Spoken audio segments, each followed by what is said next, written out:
Meron ba ni isang Pilipino na maaapektuhan dahil siniro? Hindi kami ha, wala ako sa BICAM ha, na siniro ang PhilHealth. At yung mga, pangatlong tanong, yung mga ospital at mga serbisyo na umaangal sa amin dahil kami ang nasa field na marami raw babayaran ang PhilHealth sa kanila, bakit nyo para naman kayong may rubber band sa mga pockets ninyo na may pera ayaw ilabas? Hindi nyo pera yan ha? Kayo'y empleyado ng gobyerno, parang tayong lahat ha? Babayaran nyo dapat in a timely manner lahat ng mga kinauutangan ninyo. That's fiscal discipline. I think your background is finance. Ibalanse nyo ang fiscal discipline at saka ang serbisyo sa mga nangangailangan na mga membro ng PhilHealth. At nandito ang mga author ng Universal Health Care. At dapat sa Universal Health Care, sa aking pag-iintindi, dahil ako rin ay isa sa mga author, ay point of care. Hindi na kailangan maglabas ng ID. Hindi na kailangan ng guarantee letter sa mayor, congressman, senator. Ay inaasikaso na sa pampublikong ospital. Inaasikaso na sa may MOA ang DOH. So lahat na. And just for the record, Mr. Chair, and the principal author and sponsor, Senator JV, and you would know that because you were my vice chair when I was finance.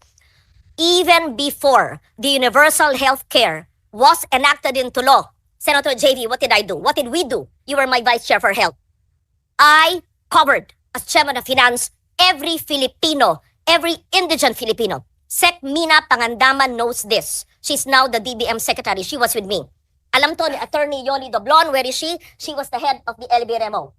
Director Irene knows this. She was also the deputy staff of Attorney Doblon.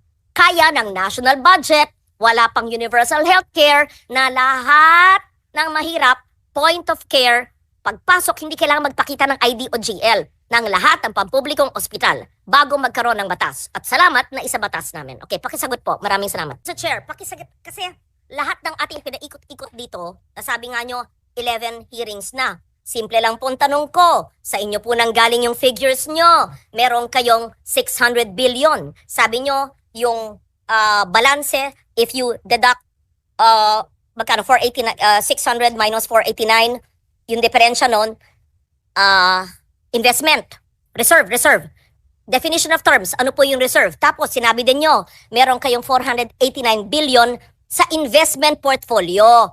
Gusto ko maintindihan, ano ba ang ibig sabihin ng investment portfolio? What is the nature of the investment? It has to be discussed. That is not your money, that is public money. What is the risk profile? How much is the forecast revenue and for what?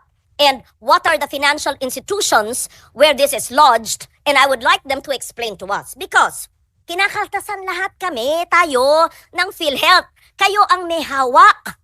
Habang namamatay ang mga tao, humihingi ng guarantee letter ang habang proseso. While you are floating in billions, hundreds of billions of cash. So, definition of terms, ano po yung risk profile? At sinong may hawak ng pera ng taong bayan na nakalaan sa PhilHealth.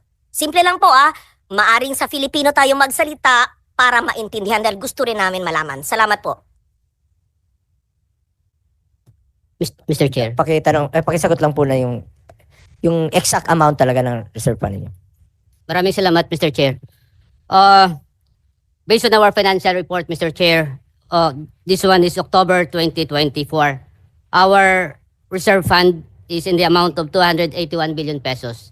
This reserve fund is provided in the law that the PhilHealth should set up a reserve fund equivalent for its 2 years operation. So 281 billion pesos. And we have a surplus of 150 billion pesos, meaning from our members' equity minus the reserve fund of 281, the difference, the surplus or the exist is 150 billion pesos, Mr. Chair, honorable members of the committee.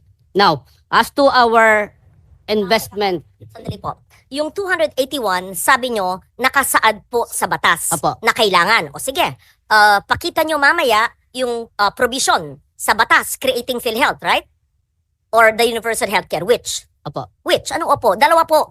The batas, yung batas creating PhilHealth or the Universal Healthcare Law? Hindi po opo. Ano po sa dalawa ang nagsaad sa batas? At kung meron pong kayong provision, pakilagay sa record para maliwanag po, para hindi whim, para malaman ng taong bayan na may basihan. So kung 281 reserves, ipaliwanag nyo, anong ibig sabihin ng reserves? Anong batas ang nagsasaad na kailangan may 281 nakareserba? Pangalawa, yung 150 billion in surplus, paliwanag din nyo po, ano yung basis niyan? Batas rin ba? Kami ba ang gumawa ng batas? Or ito ba ho, ano ang sinusunod nyo? Tapos, i-add natin si 281 at saka si 150 mula sa 600, yung balancing yun, akin na, saan po yun ginagamit? Yan, salamat po.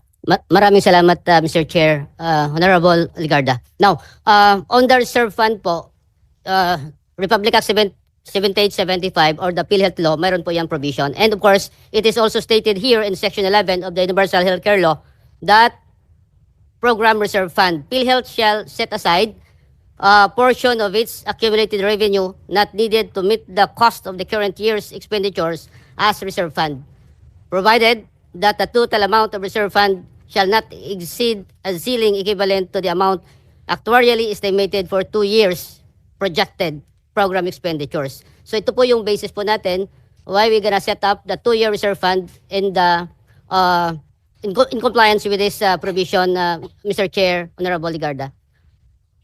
We see Section 11 of the reserve funds, and of course, it does not state the amount because amounts will differ. But based on the definition of Section 11, is 281 compliant with it, or is it over the compliance? Mr. Chair, Honorable Ligarda, this computation calculated by our Department of Finance and adopted by the management, by the board, that the reserve fund for our FS in the year 2024 in the amount of 281 billion. Proceed po with 150 surplus. Define po, pakipaliwanag po ano ang surplus. Ang pagkaintindi namin ng surplus ay extra, sobra. Okay. So reserve, surplus, may 431 billion pa kayo.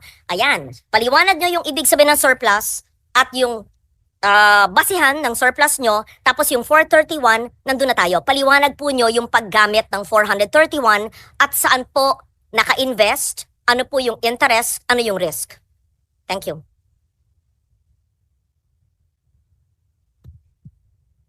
Maraming salamat, Mr. Chair, Honorable Ligarda.